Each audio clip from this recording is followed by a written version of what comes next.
Selamat datang di podcast Bicara HAM, bincang hangat seputar hak asasi manusia on the spot. Dan kali ini kita kolaborasi dengan Ngopi atau ngobrolin inspirasi dan aspirasi yang ada di Kanwil Kementerian Hukum dan HAM Provinsi Nusa Tenggara Barat. Nah, kembali dengan saya Pungki Hernita. Di episode ini kita akan membahas topik yang hangat dan relevan dalam HAM dan pariwisata, yaitu bisnis dan HAM di dunia pariwisata Provinsi Nusa Tenggara Barat.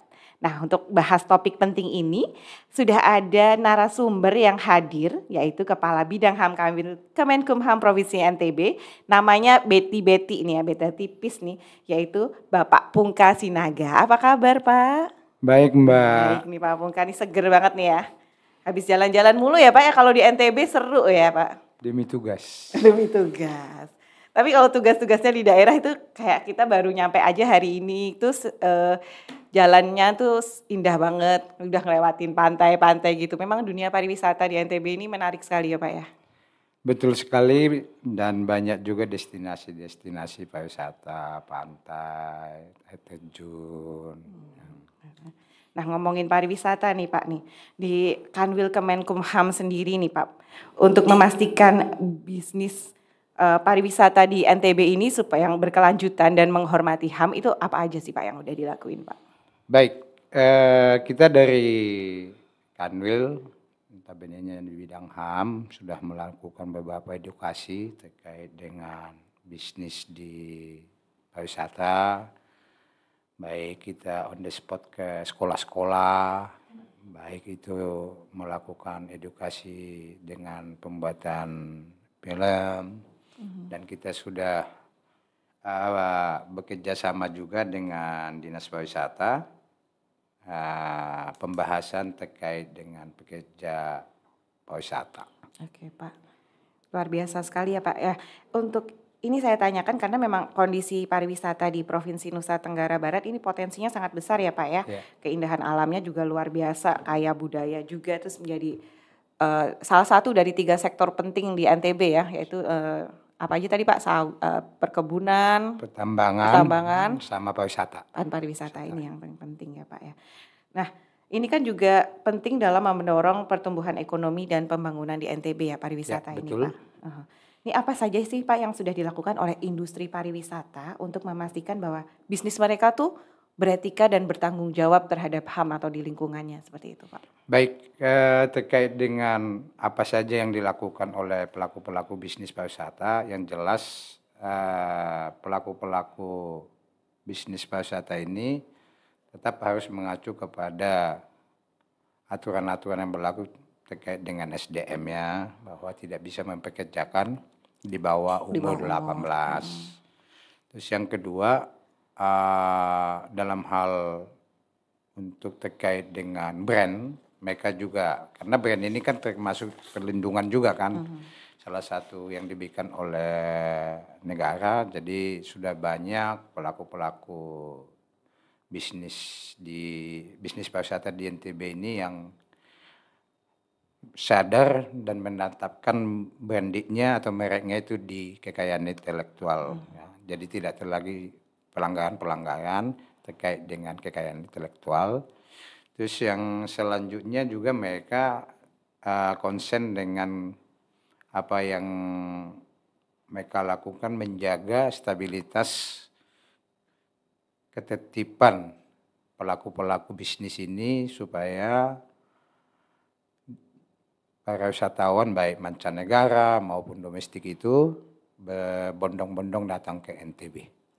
Tapi kalau untuk yang bisnis di pariwisata ini sudah dikenalkan ya Pak dengan Prisma Pak? Sudah. Penilaian resiko. Penilaian resiko untuk bisnis dan HAM-nya ini sudah ya Pak ya? Sudah. Iya nih, karena kan supaya ini tempat-tempat wisata ini bisa lolos uji tuntas bisnis dan HAM ya Pak ya? Nah kalau dari pemerintah kan sudah dijelaskan ya Pak tadi. Kalau untuk dari masyarakat atau LSM ada dukungan atau respon tertentu nggak Pak terkait bisnis dan HAM ini Pak? Baik, terkait bisnis dan HAM ini kebetulan kita baru melakukan sosialisasi dan BIMTEK. Dan disambut oleh salah satu perusahaan di NTB di mana mereka mengundang kita dan kita semacam sosialisasi terhadap beberapa stakeholder mereka, sehingga kita memperkenalkan bisnis dan HAM itu. Nah, di situ baru mereka memahami apa sih sebetulnya yang dibilang bisnis dan HAM itu. Karena memang ini kan masih barang baru di mata mereka. Tapi puji syukur 1 minggu yang lalu kita turun dan pemahamannya sangat-sangat luar biasa. Dan mereka sangat antusias begitu kita sampaikan bisnis dan HAM itu apa sih, kaitannya gimana dan apa kepentingannya. Baik, Pak. Nah, kalau dari masyarakat sendiri Pak, ini atau lembaga swadaya itu untuk kontribusinya Pak dalam mempromosikan bisnis pariwisata yang menghormati HAM di NTB itu seperti apa Pak? Baik, kalau dari pihak-pihak mungkin tertentu seperti, kalau boleh saya, ini bukan LSM. Oh, Salah satu contohnya itu AMAN, Aliansi Masyarakat Adat Nusantara. Dan saya juga udah pernah jadi narasumber di sana. Mereka tetap mempromosikan pariwisatanya itu, tetapi dengan mengacu kepada budaya-budaya yang ada di NTB. Salah satu contoh yang mereka lakukan itu terkait dengan adanya desa Sade. Jadi di sana itu mereka mempromosikan budaya-budaya TB, mulai dari penenunan kain, serta adanya masih desa yang benar-benar masih peninggalan-peninggalan yang asli ya Pak? yang asli. Iya. Jadi tetap masih dijaga.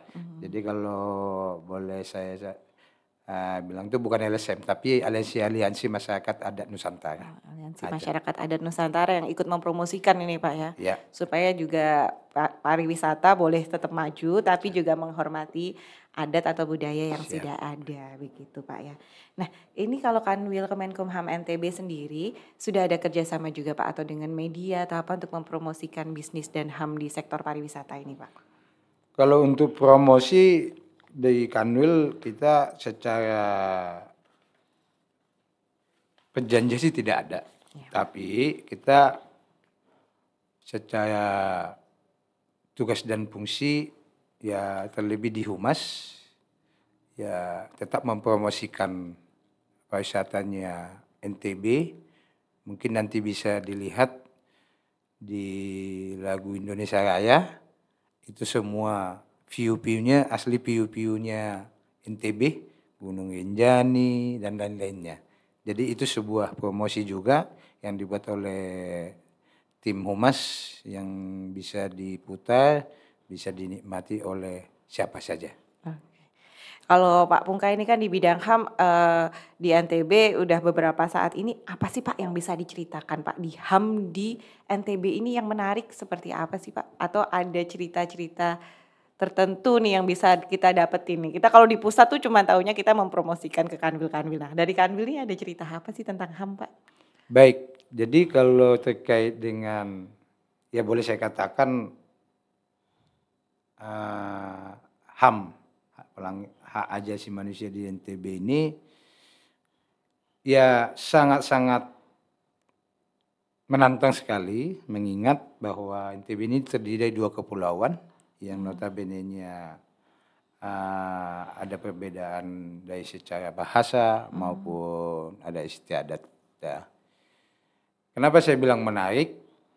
Yang jelas di sini itu masih banyak pemahaman-pemahaman itu bahwa hak ajasi manusia itu hanya mungkin lebih kepada tindak kekerasan. Belum untuk ini ya, kesadarannya belum ya. Kesadaran belum. Seperti kalau kita lihat di 10 hak mendasar itu, seperti pendidikan, terus kesehatan, nah itu menjadi sangat prioritas sekali. Karena kita tahu ini dikelilingi oleh pantai yang dari segi musim mungkin sangat rentan berubah lingkungannya ini. lingkungan. Yang kedua, itu saya bilang tadi bahwa pemahaman itu baru sebatas tindakan-tindakan anarkis. Kita sudah banyak juga turun ke bawah terkait dengan seperti TPPO. Iya. Kita coba bahwa perlakuan-perlakuan yang dilakukan terhadap PMI, sekarang kan istilahnya pekerja migran Indonesia, Iya. bukan TKW lagi. Bukan TKW ya Iya. Pak. Banyak ya Pak ya di sini pekerja migran NTB ya. ini NTB penyalur terbanyak juga ya. Kantong nomor 2. Kantor nomor 2. Nah, kantong nomor 2 penyalur PMI. Jadi kita sampaikan juga apa sih kaitannya HAM itu dengan tenaga-tenaga atau PMI itu? Ya di situ kan mereka kan harus mendapatkan hak dan Hak mereka. hak. Terus yang selanjutnya terkait dengan mekanisme keberangkatan mereka. Apakah sesuai dengan jalur atau Prosedurnya tidak, sudah benar, kan iya. gitu ya. Jadi tidak hanya kepada hukum, tetapi hak-hak mereka setelah mereka umpamanya diterima oleh PJKA legal, apa sih yang menjadi haknya? Kan itu bagian daripada HAM Hak juga asasi kan manusia, gitu ya. Benar. Memang pahlawan-pahlawan devisa ini emang perlu kita Betul sekali. berikan terkait HAM ini ya Pak ya. Siap. Gitu. Nah, kalau kembali di bisnis dan HAM nih Pak ya, ada yang mau disampaikan nggak oleh Pak Pungkas selaku Kabid HAM kepada perusahaan-perusahaan yang ada di sektor pariwisata yang ada di NTB ini supaya lolos uji tuntas bisnis dan HAM ini Pak? Baik, kalau terkait dengan harapan atau yang mau disampaikan kepada pelaku-pelaku bisnis pariwisata yang ada di NTB, satu, yang jelas program strategi nasional sesuai dengan Perpres 60 tahun 2023 terkait dengan bisnis dan HAM itu menjadi dasar atau menjadi langkah kepada pelaku-pelaku bisnis dan HAM itu untuk membangun bisnisnya yang lebih baik lagi. Karena memang kalau kita lihat di situ ada 12 indikator. Nah itu menjadi, kalau boleh saya artikan, menjadi garansi, jaminan perusahaan mereka. Dikala mereka mengikuti stranas bisnis dan HAM itu berarti, kalau boleh saya sampaikan, menggarantikan perusahaan mereka itu bahwa perusahaan mereka itu sudah peduli dengan HAM atau ramah HAM. Nah, di situ sebetulnya yang perlu dipahami oleh teman-teman pelaku bisnis pariwisata di NTB. Jadi jangan beranggapan bahwa ini adalah sesuatu yang membuat masalah kepada perusahaannya. Iya.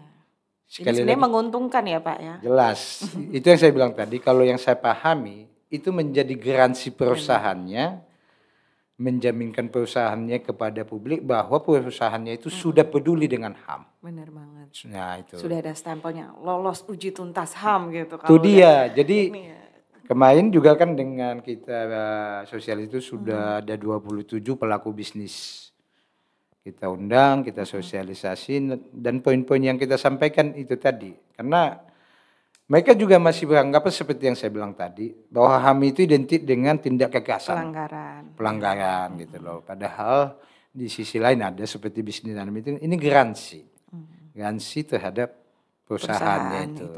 Karena kita tahu banyak mungkin ya katakanlah pandangan-pandangan negatif terhadap perusahaan-perusahaan, padahal notabene-nya dia clear and clear. Iya. Cuma tidak ada buktinya, otentiknya. Ya, itu. Iya. Di luar biasa sekali nih Pak ya. Semoga bisnis dan HAM di sektor pariwisata di Provinsi NTB ini juga akan terus berkembang ya Pak ya. Amin, apalagi nih pelaku bisnis pariwisata Indonesia nih khususnya habis nonton podcast ini nih makin tertarik ya Pak untuk mendaftar atau mengisi Prisma HAM dan dinyatakan harapan kita seperti itu. Lolos uji tuntas. Ini kan mereka yakin nih, saya yakin nih mereka sebenarnya pasti udah HAM-nya tidak melanggar apapun gitu, atau sudah baik gitu, hak asasi manusianya sudah dijalankan dengan baik atau sesuai dengan bisnis dan HAM-nya, cuman belum mendaftar di Prisma tadi. Yang paling menguntungkannya lagi di dalam penilaian. penilaian kan masih dilakukan penilaian mandiri. Iya.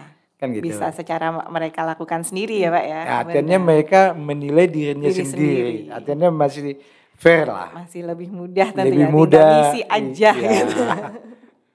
Baik, nah terima kasih Pak Pungka, ini obrolan yang luar biasa untuk hari ini untuk bisnis dan HAM di sektor pariwisata, suatu hal yang baru untuk bisnis dan HAM ini, karena memang pariwisata NTB yang luar biasa ini memang pastikan kunjungan dari wisatawan mancanegara itu banyak kan ya Pak ya, apalagi dengan sudah ada stempel lulus uji tuntas bisnis dan HAM ini semoga makin banyak lagi karena efeknya ke ekonomi, ke yang lain juga ya. Dan kemarin juga terutama ITDC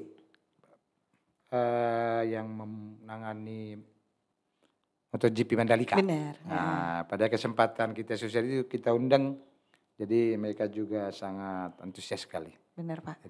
Iya. Dan pembangunannya Mandalika dulu kan sempat ada gesekan-gesekan sudah selesai ya Pak ya secara hak asasi manusianya untuk penggantian ganti rugi dan apa juga pihak Kanwil Kemenkumham NTB pun juga berperan di situ ya Pak ya. Luar biasa memang ini untuk Kanwil Kemenkumham NTB sudah memberikan kita insight baru hari ini terkait bisnis dan HAM di sektor pariwisata.